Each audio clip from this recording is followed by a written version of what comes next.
Hey, this is Firecracker. We finally got some of the parts back from the painter, so we're going to start trying to put the bike back together a little bit at a time.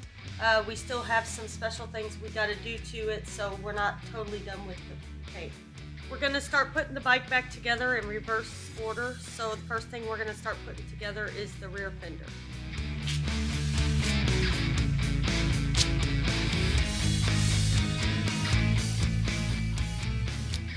This is a good time to clean all your parts while they're off the bike. Even if it's not your favorite part of riding a motorcycle.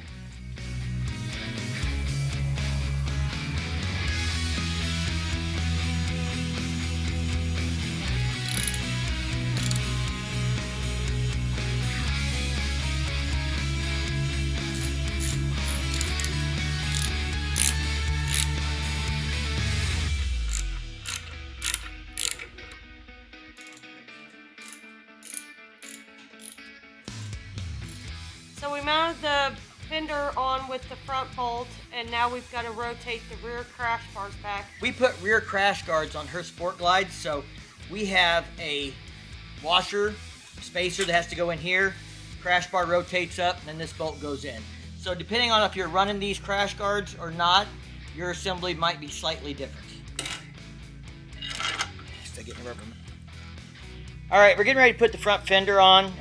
We started to do this once, and I forgot, because it's been painted, the threads have extra paint in them, so it makes them really hard to start and thread, especially by hand, and we wanted to make sure we had them right. Didn't want to get anything cross-threaded and ruin the fender.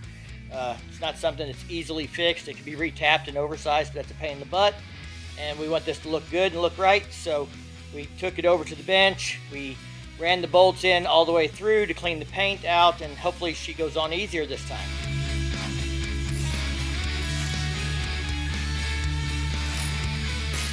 So now we're going to put the side covers back on. And there's this rubber thing that we got to get pushed in here.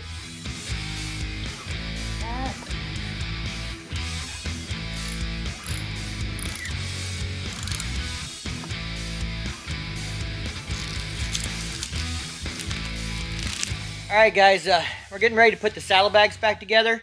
Now, as you can see, we put a bunch of masking tape on the painted surface. There is a piece of foam underneath this towel here. I'll show you. We've got foam, then we've got a towel, and then we're covering the painted surface with masking tape just to make sure we don't accidentally scratch anything or else. I'm not a body guy. I'm not a professional mechanic. I just don't want to get killed for scratching her new paint job. So we're doing the best we can to take care of it and get it on clean. All right, guys, we got that saddlebag together. I didn't get all that recorded. I'm going to tell you, if you're trying to put saddlebags together for Sport Glide, Lowrider S, or whatever else, you take them apart to be painted, just take the hinges all the way out.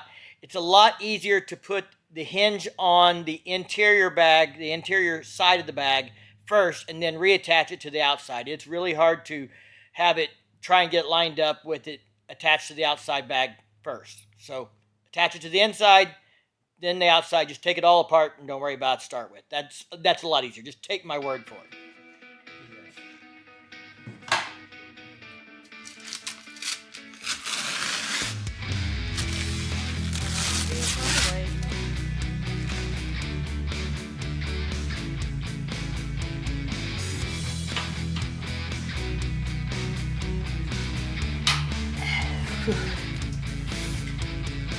Okay, we're going to put the seat bolt back in. This is the nut basically, and this is notched. That has to go toward the front of the bike. You can get that to focus on it. That little bump on it goes toward the front. It'll go through there. Then you slip this rubber C-clip type retainer over it to hold it in place. I've got it all taped up just so I'm not an idiot and end up accidentally scratching this brand new paint job. And not hard to do, but just trying to make sure there's no accidents. There should be another one of those right there, and we have it, but we're not putting it in. We already took the seat strap off of this bike that goes over the seat. That's how that is secured, and since we're not putting that back on, we don't need to even bother putting the bolt in. I guess you could if you thought you were going to keep dirt or grime from getting through that hole, but there's another way of doing that. It's really simple. No dirt and grime coming through the hole now.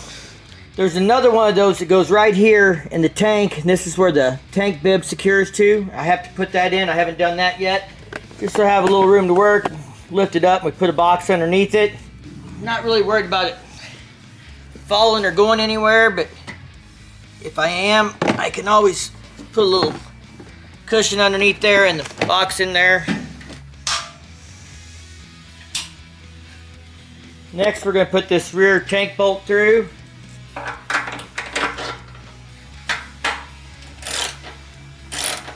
Now, we took it apart. We took the bib and the console apart separately. I've already put the speedometer back in the console. And when we had that happen, we lost a nut that was on the back here, but I bought a replacement. It's just a 1/4x20 fender nut, so no big deal. Picked one up at the hardware store. So we're gonna go ahead and put the bib back together so we can kind of put the console and the bib in place together at the same time. So here's the tank bib bolts in our bag that we brilliantly labeled tank bib. So we have 3 bolts, 2 at the top. Now if anybody's wondering why I don't need a wrench or a nut on the back, these are kind of grooved. Get them at the hardware store so they dig in and they hold themselves. They're pretty tight. Really didn't have to do anything to hold the back. I can crank the front down tight. Here's our tank console bolt here. And this is our bolt for the bottom of the bib. Let's go see if we can get this thing plugged in and on.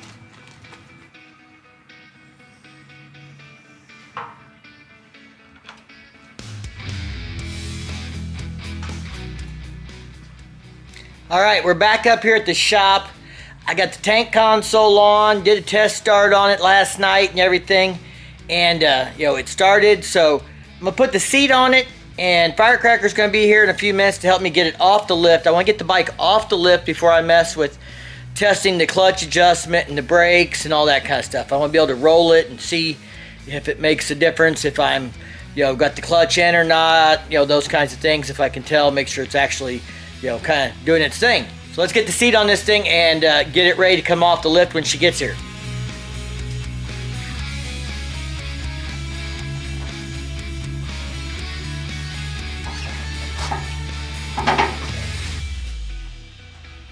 Turn away from this. Alright guys, I'm going to pull the bike into the garage and we're going to see if the clutch is feeling right, if it needs to be adjusted, if the brakes are feeling good, all that stuff. So I'm about to do that.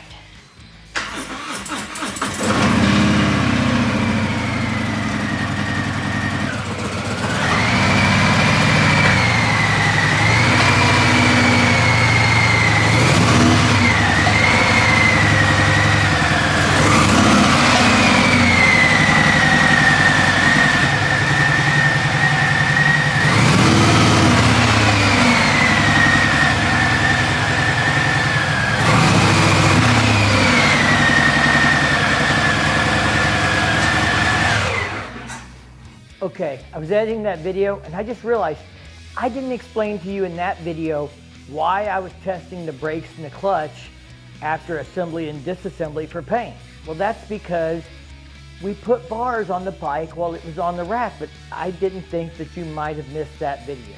So I didn't explain that very well. My apologies. While we had the bike on the rack and all the tins off of it for paint, that was the perfect time to put new bars on it.